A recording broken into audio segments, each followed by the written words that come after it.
নমস্কার, কেমন আছেন সবাই? আপনার নতুন একটি ব্লগে আপনাদের অনেক অনেক স্বাগত জানাই। আজকে নিয়ে চলে এসেছি ভেন্ডির একটি রেসিপি নিয়ে। ভেন্ডি আমরা অনেকে অনেকভাবে খেয়ে থাকি। আজকে বানাবো ভেন্ডির একটি অন্যরকম রেসিপি।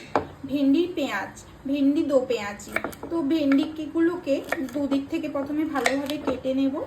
আর এগুলো প্রথমে আমি ভালো করে ধুয়ে জল ঝরিয়ে নিয়েছি। তো বেশি ছোট করব না, বড় বড় করেও এইভাবে দুদিক থেকে কেটে নেব। ভেন্ডির এই রেসিপিটা সম্পূর্ণ অন্য স্বাদের একটি রেসিপি। এটা আপনি ভাত, পরোটা, রুটি সব কিছুর সাথেই খেতে পারেন। তো আমার ভেন্ডিগুলো সব কাটা হয়ে গিয়েছে। তো ভেন্ডিগুলো এখন সরিয়ে রেখে দেব। আর একটা মিক্সিং বোলে এখানে একটা গোটা পেঁয়াজ নিয়ে নিয়েছি, আর 3-4 কোয়া রসুন নিয়ে নেবেন। আর এখানে আমি 2টো কাঁচা লঙ্কা দিচ্ছি। তো আপনারা ঝালের পরিমাণ মতো বেশি কম বাড়াতে পারেন। তো এটা আমি মিক্সিং জারে এখন গ্রাইন্ড করে নেব। আপনারা চাইলে শিলেও বাটতে পারেন বা চপারেও বেটে নিতে পারেন, আপনাদের সুবিধা মতো। এটা গ্রাইন্ড করে নিয়েছি, পুরোটা গ্রাইন্ড করিনি, হাফ করেছি, বুঝতেই পারছেন। তো এখন একটা কড়াই বসিয়ে নিয়েছি। এখানে 4 চামচের মতো তেল দিয়ে দেব। তেলটাকে গরম করে নিয়ে আরেকটা পেঁয়াজকে এইভাবে ছাড়িয়ে নিতে হবে। তারপর তেলটা গরম হয়ে গেলে এটা তেলের মধ্যে দিয়ে দিতে হবে। তো গ্যাসের ফ্লেমটা হাই আঁচে দিয়ে এইভাবে ভেজে নিতে হবে, যাতে পেঁয়াজগুলো লাল লাল করে ভাজা হয়ে যায়, যাতে ক্রাঞ্চিনেসটা থাকে। তো পেঁয়াজটা এখন আমি লাল লাল করে ভেজে নিয়েছি। এবার পেঁয়াজটা তুলে নেব।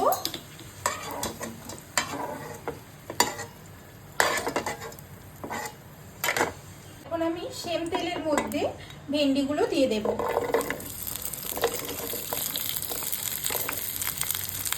ভেন্ডিগুলো দিয়ে 2-4 মিনিটের মতো ভেজে নেব। এখন আমি এই ভেন্ডির মধ্যে কালারটা ঠিক রাখার জন্য 1 স্পুন হলুদ গুঁড়ো দিয়ে দেব। এবার এটা ভালোভাবে নেড়ে চেড়ে ভাজা করে দেব 4 মিনিটের মতো।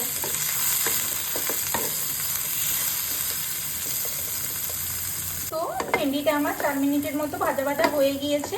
আমি এখন এটা নামিয়ে নেব। এখন সেম পাত্রে 2 স্পুনের মতো আবারও তেল দিয়ে দেব এবং তেলটা গরম হতে দেব।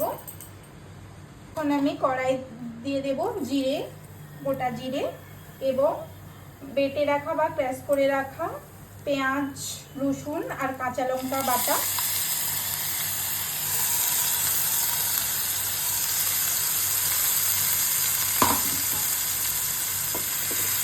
এগুলো ভালোভাবে কষিয়ে নেব।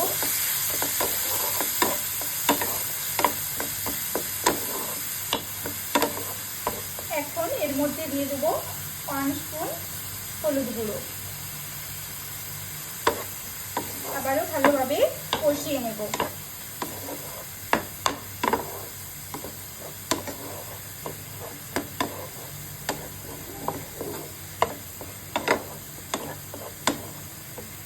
তো এখন আমার এটা ভালোভাবে লাল লাল করে ভাজা হয়ে গিয়েছে বা কষিয়ে নিয়েছি।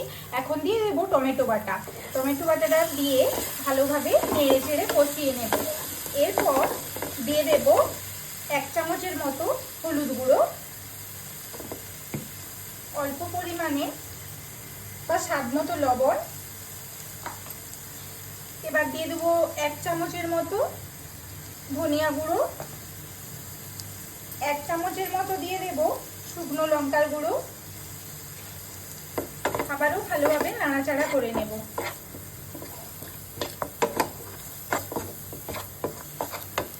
তো আমার মশলাটা ভালোভাবে কষিয়ে নিয়েছি। এখন কিন্তু গ্যাসটা লো হিটে দিতে হবে, কারণ মশলাটা যাতে পুড়ে না যায় সেই জন্য। তো এই মতো অবস্থায় আমি দিয়ে দেব টমেটোকে এইভাবে বড় বড় করে কেটে নিয়েছি। একটা টমেটো কুচি দিয়ে দেব, ছোট ছোট করে কুচাবো না, বড় বড় করে। তারপর এইভাবে নেড়ে চেড়ে নেব। এরপর দিয়ে দেব অল্প পরিমাণে হাফ কাপের মতো গরম জল দিয়ে আবারও নেড়ে চেড়ে নেব।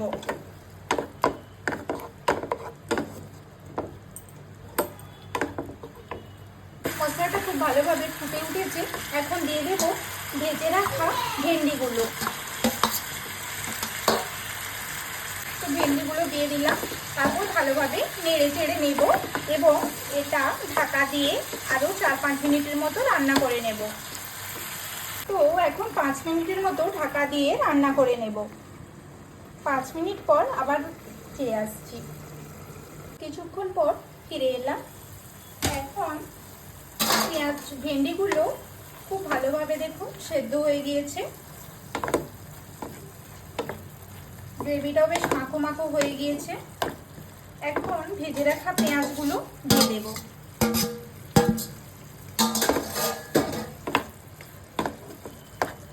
সবগুলো একসাথে মিক্সড করে নেব। এবার দিয়ে দেব হাফ চামচের মতো গরম মশলা গুঁড়ো। এবার মশলা আর ভেন্ডি সবকিছু একসাথে মিক্স করে আরও 4 মিনিটের মতো নেড়ে চেড়ে রান্না করে নেব। তাহলেই কিন্তু হয়ে যাবে আমার এই ভেন্ডির দো পেঁয়াজি। এটা কিন্তু রেস্টুরেন্ট বা বড় বড় হোটেলের থেকে কোনো অংশেই খেতে কম টেস্টি নয়। বাড়িতে এইভাবে একবার বানিয়ে ট্রাই করতে পারেন। রেডি হয়ে গেল আমার ভেন্ডির দো পেঁয়াজা। আমি সবসময় চেষ্টা করি মজার মজার রেসিপিগুলো খুব সহজভাবে তুলে ধরার জন্য। তো আপনাদের যদি রেসিপিটি ভালো লাগে আপনাদের ফ্যামিলি ফ্রেন্ডের সাথে শেয়ার করতে পারেন। আর কে কোথা থেকে দেখছেন সেটা আমাকে জানাতে পারেন, তাহলে আপনাদের ধন্যবাদ জানাতে পারবো। আর রেসিপিটি খেয়ে যদি আপনাদের ভালো লাগে তাহলে চ্যানেলটি অবশ্যই সাবস্ক্রাইব করে দেবেন। Thank you.